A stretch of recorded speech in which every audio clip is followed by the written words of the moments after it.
Les mocheurs attendent l'hiver avec impatience. À quelques semaines des premières neiges, c'est l'heure de l'entraînement.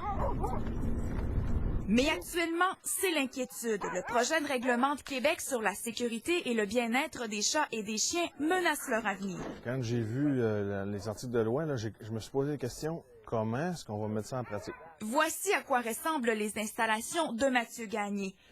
Puis chaque chien est attaché individuellement dans mon enclos, face à face. Si le règlement est adopté, il sera non conforme comme plusieurs autres au Québec, notamment parce qu'aucun animal ne pourra être attaché à l'extérieur plus de 12 heures par jour. En ayant de grands nombres de chiens, on ne peut pas entrer nos chiens dans la maison ou les libérer sans surveillance dans un enclos 12 heures par jour.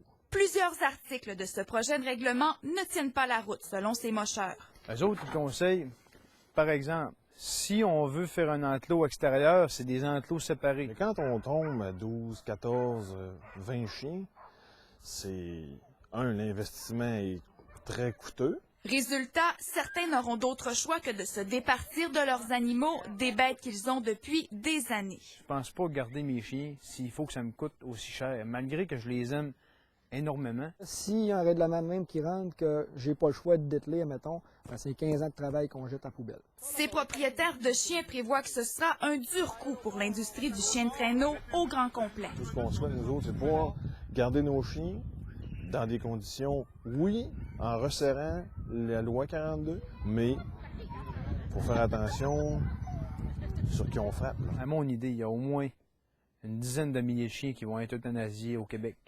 Des athlètes de haute performance qui vont être euthanasiés sans aucune raison valable. Valérie Fortin, TVA Nouvelles, L'Ascension.